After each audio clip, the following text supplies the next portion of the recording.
Welcome, welcome. I'm so excited to have you here, you guys. This is my dear girlfriend. And I get to say that because a lot of times I'm like, oh, it's my sister in Christ. And I'm like so glad that they love God, but I actually get to call you a real life friend. And so I'm so glad to have you here and have this special time just of intimacy with us as friends, but also to give people a backstage pass to everything that we've cultivated as friends and everything in your life. I'm so grateful to broadcast everything that is Ashlee Fay Branstetter.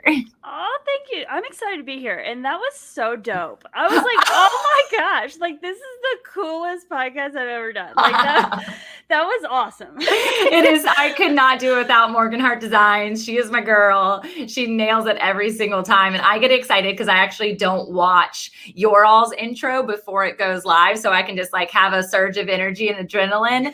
And I can tell that she put some extra love and time into yours. So it turned out beautiful. I was like, dude, like I am awesome. Cool. Like, yeah, I'm like, one, I'm awesome. Two, Tamra's awesome. That was like the coolest thing ever.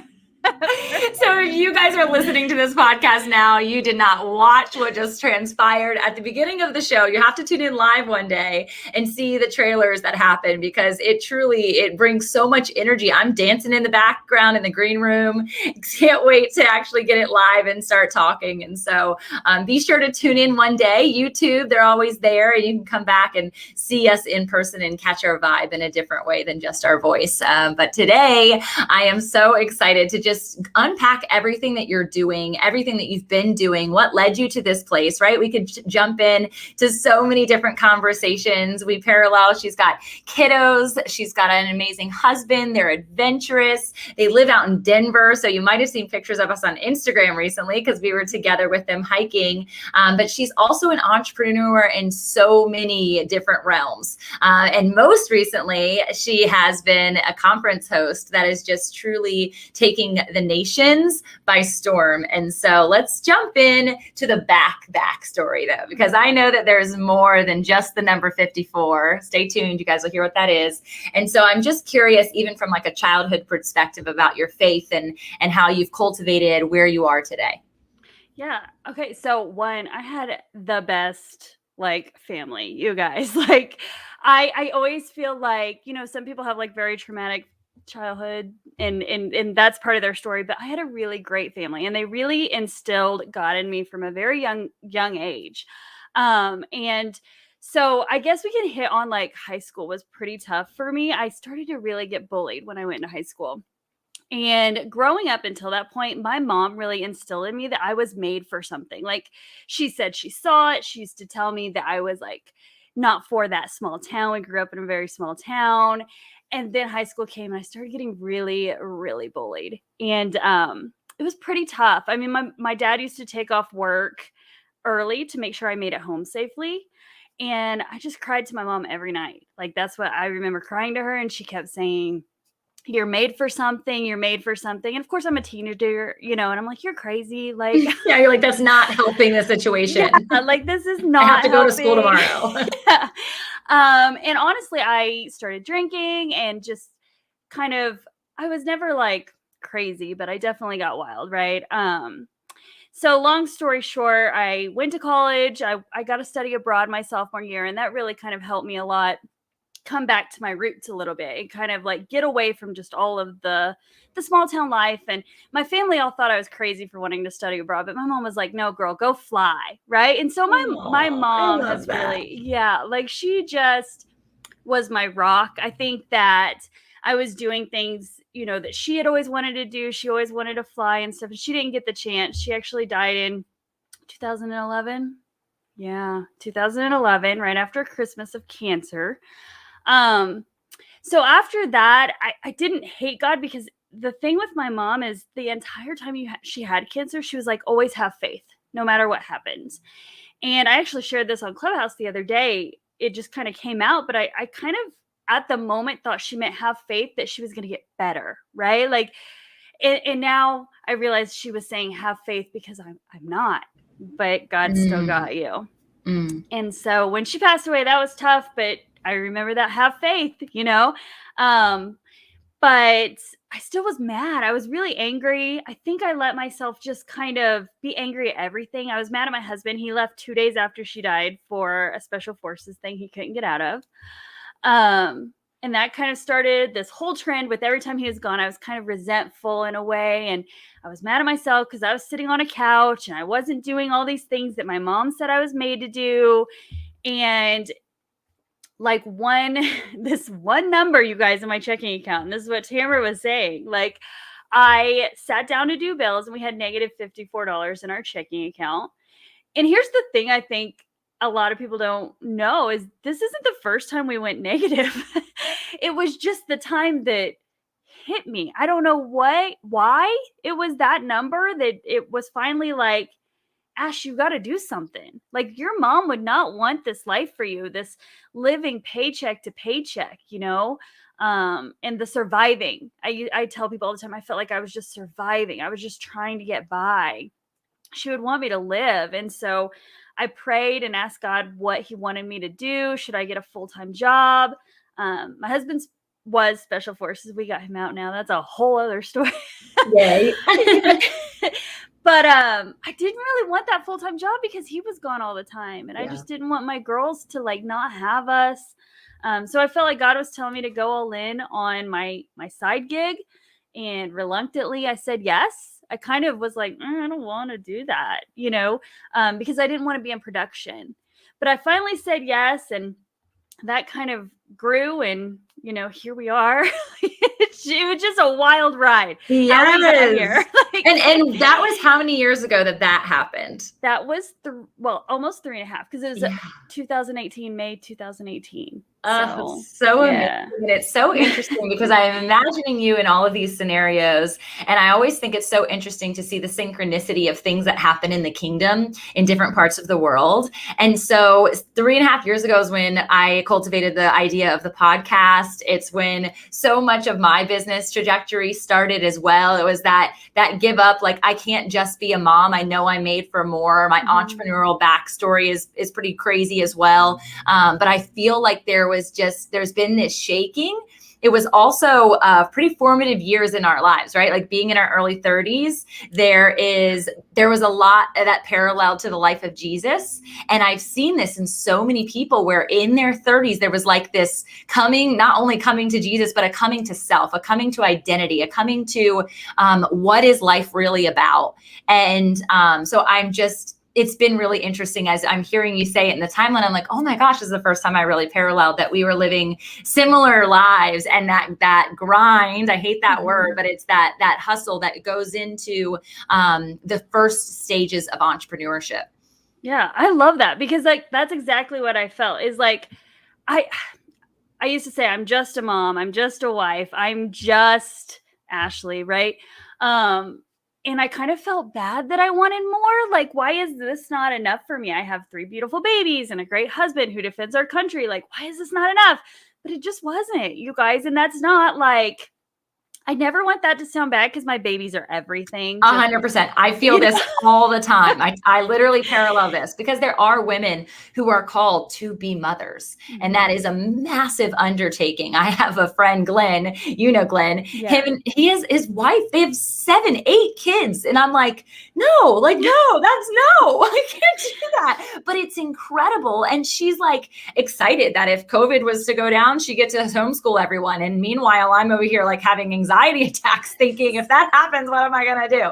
Right. And so it's a calling in and of itself. And we need mothers. I needed mine. You needed yours. And so it's really cool. But never take that feeling. It's that knowing that there is an additional component to who you are. And that's the identity piece that creates everything of who you are rather than just one component.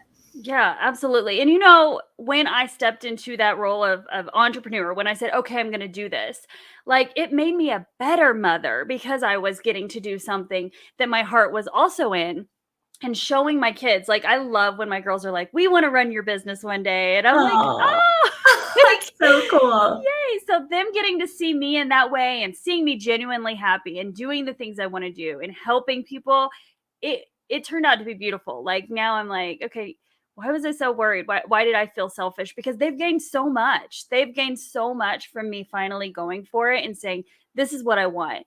And this is what I feel like I'm made to do. And I'm just gonna try. I'm just gonna give it a shot. Yeah. And at that point, you're like negative $54. What's there to lose when it comes to the financial investment? So I am curious, because that's something that I hear all the time, is that I don't have either the time, the money, or the energy. Right. And so to speak specifically into the money piece, and even the time and energy, because Lord knows mompreneurship is a whole thing in and of itself. Speak to us. How did you cultivate the yes to be able to say, okay, I've got to invest in this in order to be able to cultivate what I see to come to fruition? Yeah. Well, first of all, you like literally gave the definition of a God-sized dream. No time, no energy, right? Yes. And so that's it. Like putting God into it is everything. But so basically, you guys, like I made these tumblers, these glitter tumblers. I had one turner that my husband made for me. Yes, I've got, yeah. I had one husband that I had one husband. Yeah, I did have one husband. I had. Yes, we love you, hubby. One husband. I had one turner that he made for me. And so I was like, okay, well, the first thing I have to do is make $54. So I literally made a cup and put it on my Facebook, my Ashlee, like mine, my personal, and sold it for like $54. And so I was like, okay, well, now I need to make another one because I need, and I literally made one at a time and sold them, one at a time and sold them. I mean, it was so time consuming. I finally convinced him to make me a 4 turner so I could make 4 cups at once. And these things take time. Like the cups themselves take a lot of time. That's why I didn't want to get into production, right? But I was selling them. People were interested. And so that's when Ashlee Fay Designs, I made Ashlee Fay Designs page and I started doing live sales. And it wasn't like this big thing back then. Like I think some I love that you showed your very first one at the conference. I was dying. The angle, right? The angle of the camera. This is before even like Instagram Live was a thing. Facebook Live was fairly new. So it's really fun to always look at where that starting point is, right? I know. It popped up and I was like, you guys, if my girls went live like this, I would like be on them.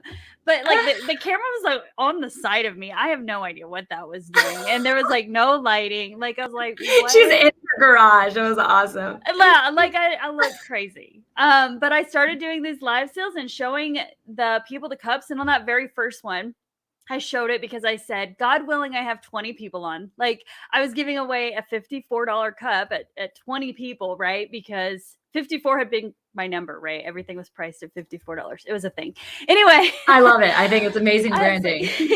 I'm like, I'm going to give a cup away at 20 people. I said, God willing, 20 people get on here. And then at the end, I sold out, you guys, on the first live. I gave away a cup because we had 20 people and I was so excited. And at the end, I said, remember the name Ashlee Fay. This is going to be something. And I didn't know then, that it was going to be a shopping network. But so I started doing those live sales consistently. It was like every Friday or Sunday night, depending on how the schedule worked. And then I started doing behind the scenes live and showing people how I made them. And one night I was behind the scenes and it was like later in the night. And so someone got on and she said, how'd you start all this? Like, why'd you get started? And so I was going to tell her how I'd done craft for like 15 years. Like I'm a crafty girl, right? Like I've done it for 15 years, been doing cups for a little bit, just not selling them. But then I felt like God told me to talk about the $54 and no one had known that. And so I told him how I sat down and I had negative 54 and I felt him telling me I should go all in and all the things. And I told my husband that night, I was like, man, I totally ruined all of what I've built because now they know I suck at money. and I obviously don't know what I'm doing. Like, that's it. Like I ruined things and I had a ton of people on. Like at this point I had grown a little bit and people were watching me because I was doing live sales, like basically showing how I was making these things. Right. And I woke up the next morning to so many messages, Tamra. Like I was so overwhelmed with the amount of love and like people saying that they were in that spot or that the fact that I shared that was something so authentic. They hadn't seen it before. And like, it gave them inspiration and motivation, all these things. And it literally just it was like a light bulb. That's the only way I know how to describe it. I know that sounds cliche, but it was like my light bulb moment of like, why don't I teach women how to do this? Like I had somehow figured out this whole live thing, and I had made 6 figures selling tumblers, y'all. Like, so crazy. It so blows my mind. Right? Like, how is this even a thing? How is this possible? And I thought, well, if I can do it, these women can do it. I'm going to teach them what I did. And so I started a DIY club, started showing them. I realized I hated doing custom orders. So I reached out to a few of my ladies that started the DIY club with me. And I was like, do you guys want to just take my custom orders? Like, just take all the customs. I don't want to do them. They're like, yeah, cool. So like, cool. And then I will never forget, October came around and I afforded our family a trip to Disney World. And I was like, I'm taking my family to Disney World on my dollar, not my husband's. I was very excited, but we were going to be gone for 2 weeks. And I reached out to some of the women who had been doing the customs, like, you guys want to try to go live on my page? Like, they'd watch me go live now for 1.5 years, right? Like, you guys want to try it? They're like, okay. And so Nicole and Brandy and my sister and the kids, like, they all went live and they killed it. And I was like, I think we're on to something. It was very like just kind of fell into that. Yeah. And that's the beautiful thing about the grace of God, right? The things that we think would never work, or the cultivation things that we think we need to control. He's like, I've got this. Not to mention, he was also moving in the spirit and the heart of all of these women who were connected to you and seeing you thrive. And so there's that understanding that if you're bearing fruit because of your abiding, they want access to the same fruit. And so they fall in line with that same knowing, that same Holy Spirit driven excellence. And that's exactly what you were doing. And I love, you have all these girls on here, all of them are just loving on you in the chat. So it's so fun to see they're you the all. best. You guys are so awesome. Like, they're amazing. I can't believe, like, it still blows my mind these women said yes to my crazy, because at this point we had zero structure. I mean, I had no idea how to set up some kind of shopping network. We were writing everything down by hand still. It was very messy, right? Like, very messy, but they said yes because I think they saw my heart. They knew I was going to help them in whatever way I could. And if it didn't work, then like, we tried, right? But today we have systems. I'm very proud of my systems. Like, it took a long time to get them.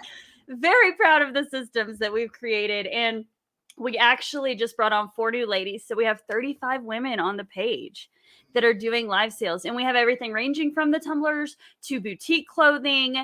Like, I have one on today, right? Like, I'm always supporting them, to signs, to home decor, to jewelry. We have kids. I have kidpreneurs now. My little one, I don't even count her in my 35. So I guess there's 36. They sell kid stuff. And so we're consistently growing, but I always tell people it's so much more than that. We get called the QVC of Facebook a lot, which I appreciate. But we're so much more than just a live shopping network. We go live every day and we shop, we sell things. It's beautiful. But we also share our story, and we help anyone that reaches out, and we make sure that we put God first. I mean, I like to tell the girls, and you'll be like, well, it's not really that, but I always call it our discipleship, because we're not growing just financially. We're growing as women and as Christ followers, and we're helping each other. And I think it's a beautiful thing to see collaboration over competition, especially with women. Yeah, so absolutely. And I think the component of the story piece is what really is ultimately what we should be doing anyway. Like, we're called into that first and foremost, is to share what he's done in our life. And so to be able to share and testify on behalf of something that is now a product, sure, it's a tangible exchange, but it's more than just an exchange of money. You're exchanging stories, you're exchanging transactions with Jesus, right? And this is like the ultimate call. It's the Great Commission. And so I honestly think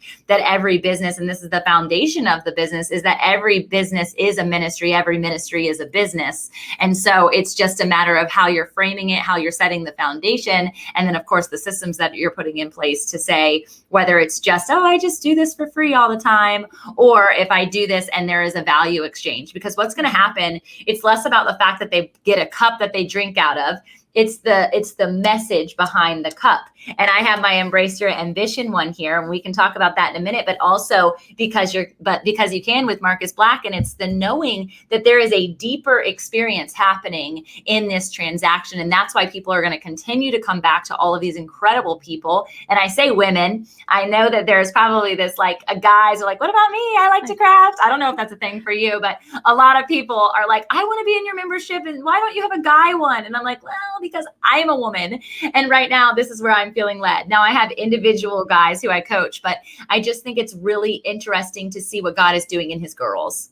Yeah. And so it's really beautiful to see the way that they act and communicate and actually stand along one another as sisters. And it was even that much more beautiful when I experienced it in person because they had each other's back. Yeah, it's really beautiful. And, you know, I tell everybody my favorite part of AFD is bringing on a woman that is maybe nervous or insecure or feels like she's just a mom or just a wife, right? Because I've been there, and watching her step into her light and watching her become confident and be courageous and put her story out there, and then hearing how the people have responded to her. Because of course, like every woman, they share their story, they all get the same message as I did years ago. Right? That they've changed a life. And it is beautiful every single time, no matter how many times it happens, no matter how many new women we bring on, and they start off a little nervous and they just become this warrior. That's why I call them my warriors. They are warriors. It's beautiful. And it actually evolves the why, right? So like your initial why was like, I got to figure out how to make $54. And then when you get affirmations, which I really believe affirmations are heaven sent when it comes from a place of just surrender of whatever that affirmation is, and not an exchange of I need something in return to give you this deposit, which no one who sends those messages has any need for anything other than you touched my heart. I just wanted you to know, right? So those are like little God winks from heaven. And it changes your why because you're now attached to the deeper reason. You're attached to the deeper propel. You're attached to the deeper impact that what you're doing is creating. And so that's why there's been such grace over the success of this. And now as you're stepping into the conference realm, the success of what it will become too.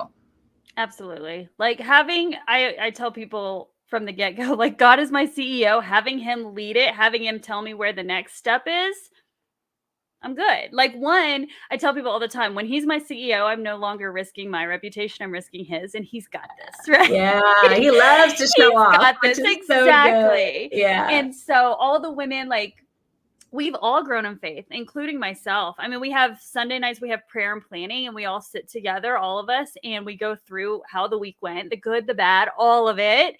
And so sometimes it's tough, but we have stayed on nights till 2 a.m. crying together because you start sharing your stories and start realizing, you know, people have been through the same things as you. And it really is a beautiful thing. So that's why I'm like, I love that we're in Shopping Network. We are so much more than that. I mean, it is. Oh, I can't wait to see where God takes it. I recently made my sister like we call her the COO, the COO, the Chief Operating Officer or something. She's a COO. That is what it is. You got it. Okay.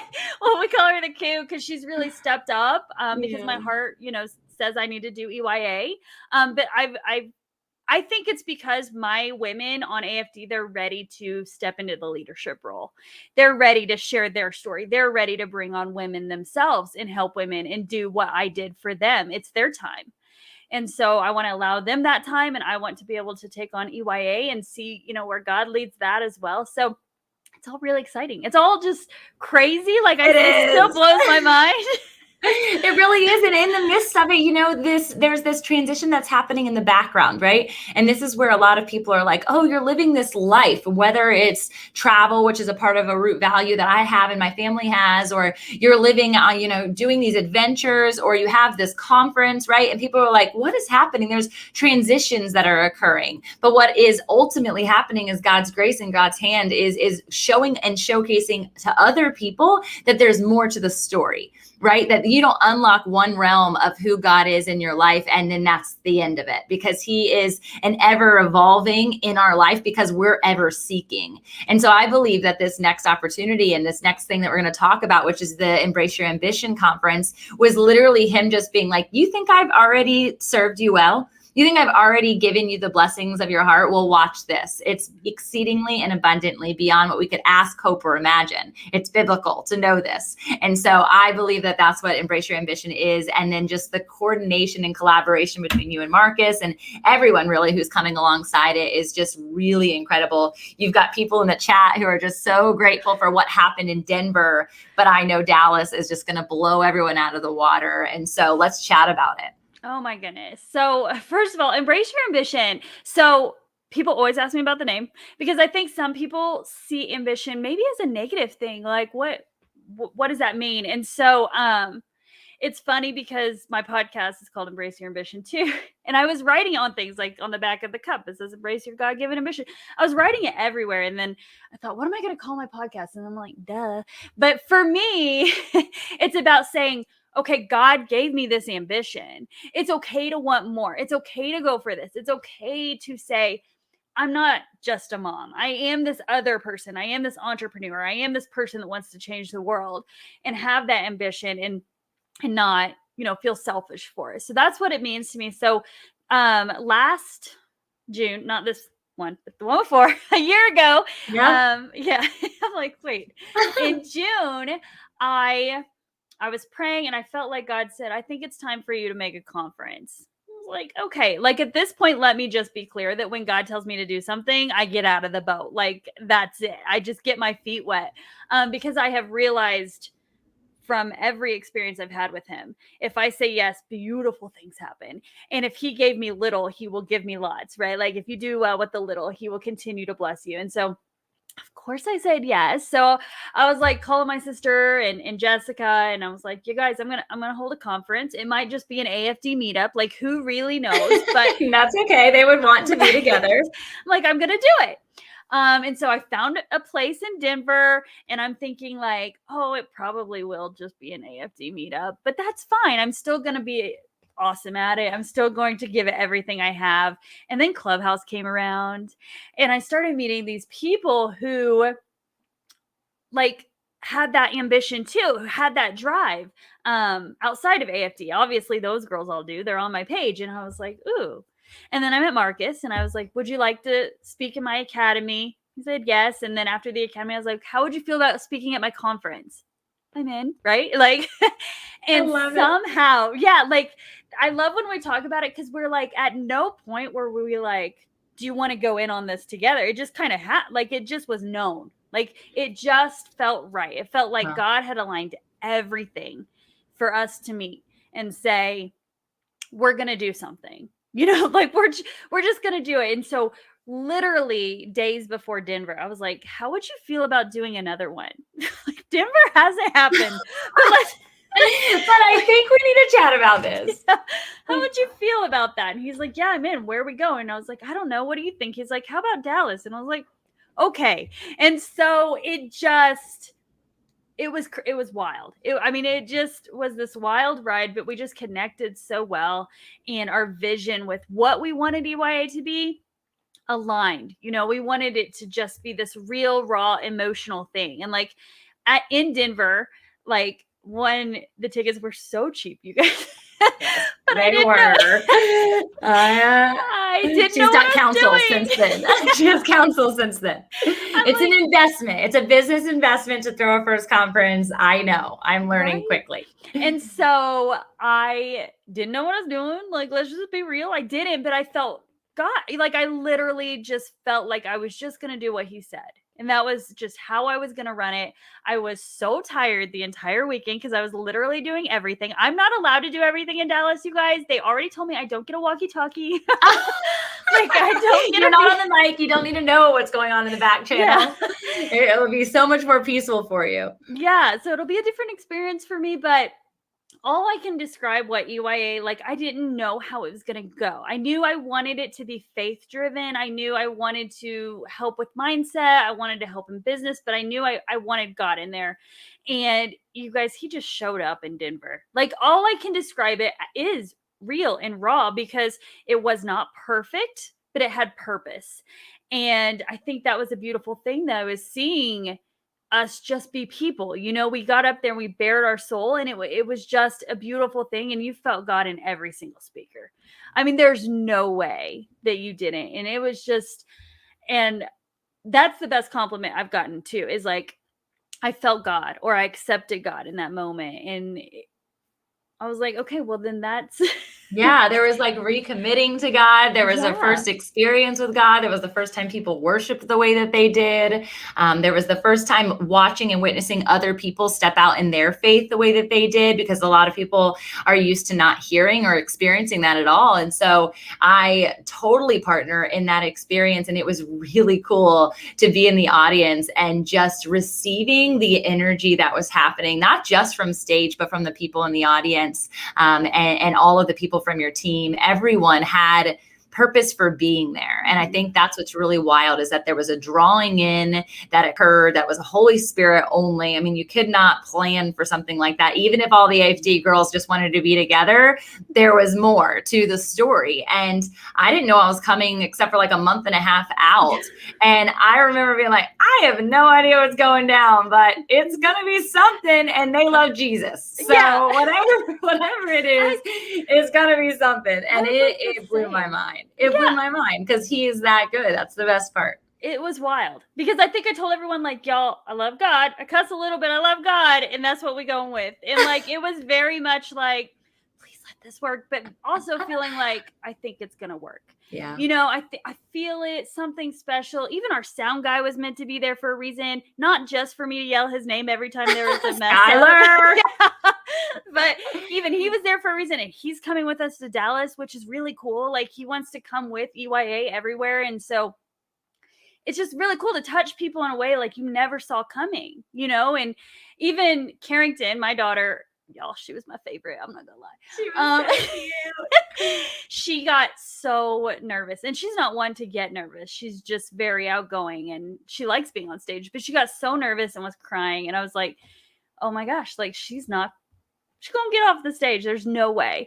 But she told me, she said, Mom, I took a deep breath. I looked down, I saw you. And she's like, and then I felt Jesus next to me. And then I was okay. And I was like, oh my gosh.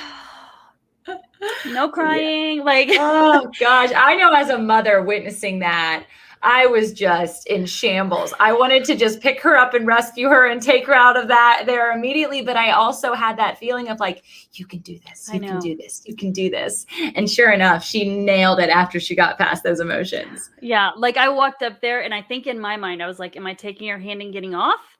Am I climbing up there with her? And I just felt like, give her a moment, give her a second. Let's see if she can overcome this. And she did. And I'm like, Carrie, you have no idea what you just did for people. You overcome to fear, and everyone watched you.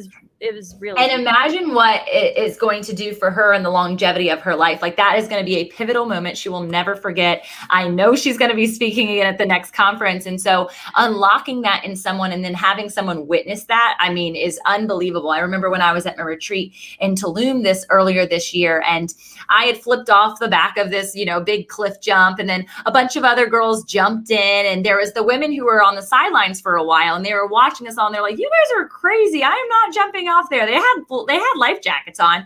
And I'm like, you'll be fine. Come on, just do it. You're going to literally be fine. So they would like slowly come up to where the jumping ledge was, right? And they're like looking over and stepping back, and looking over and stepping back. And one by one, it took so much encouragement. They stood there forever. Their legs were shaking. They thought they were going to throw up.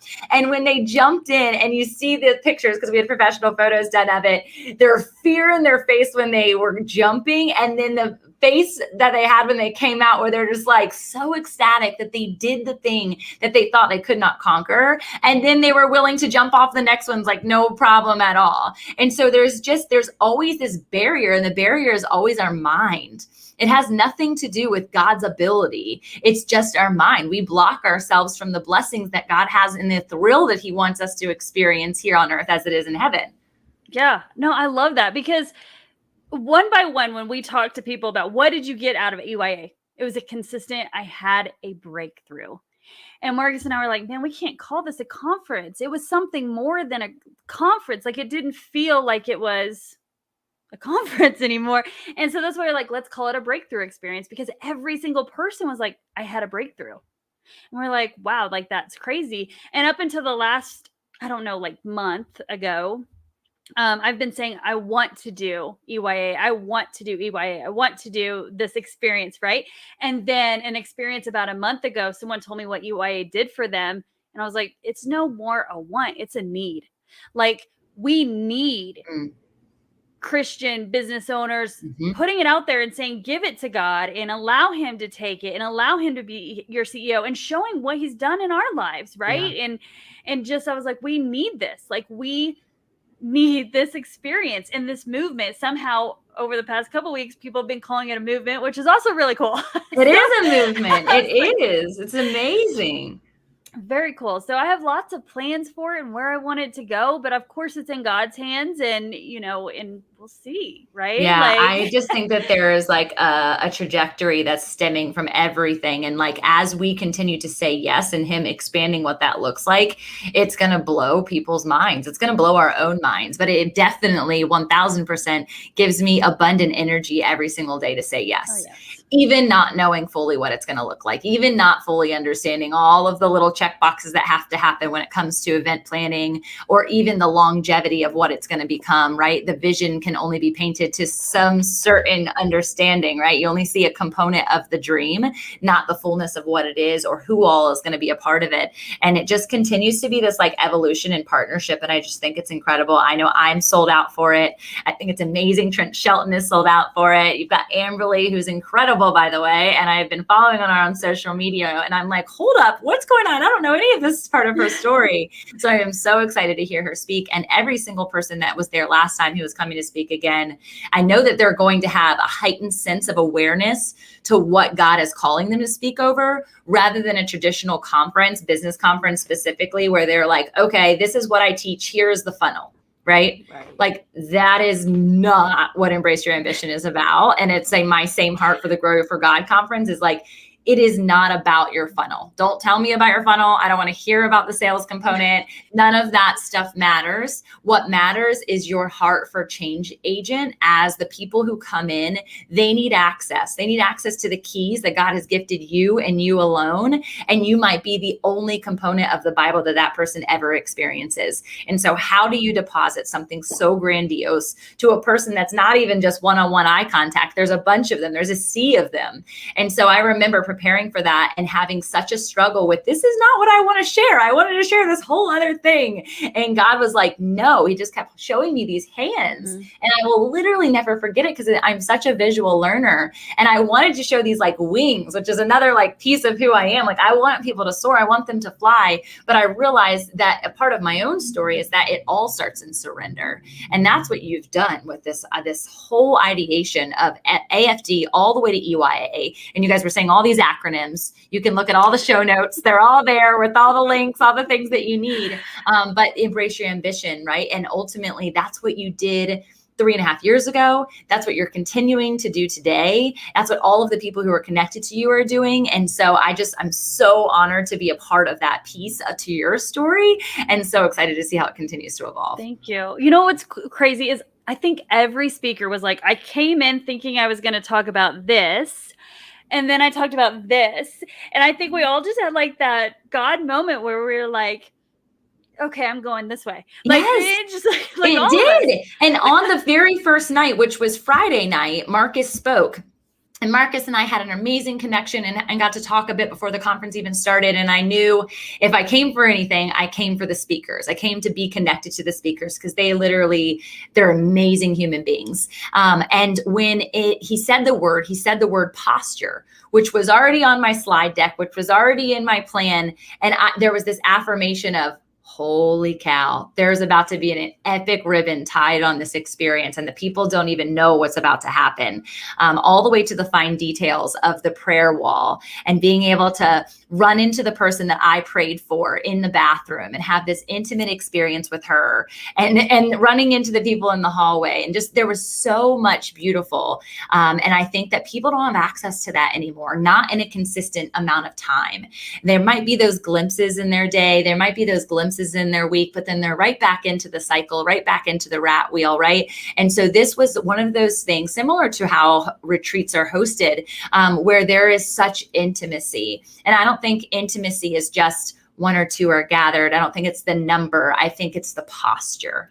And so there's a posture and an understanding of surrender that's over EYA that I can only hope to cultivate and grow your business for God's sake, considering it was like a collaboration with someone. And so I'm expectant to see how it happens again in a larger arena and with new people introduced and invited and in another city, right? Like I think we're going to take the nations, and we've said nations multiple times, one, because it's an ultimate call of God the Father. And so we get to say yes to that and that ambition, right? We get to embrace that ambition to say, we're going to go global and not be afraid of it, because he makes a way in all of those things. And I know I've got tons of family in Mexico, so we got to do one in Mexico because that would be epic. And I already have translators on deck to help us out. So that would be cool. But just knowing that what is happening in that sense of beauty is not something that people have access to. And yet you're providing that. And I know that that's a God honoring experience for people. Thank you. I just feel, if I can leave you guys with one thing, is just how you respond to your God promptings will make or break you. If he tells you to do something, just wholeheartedly say yes. Like, even if you don't know how, everything that I've accomplished, I have no idea, like when it started, how I was doing it, right? Like, I had a why, I had a what, and I had that God prompting come in. And so I said yes.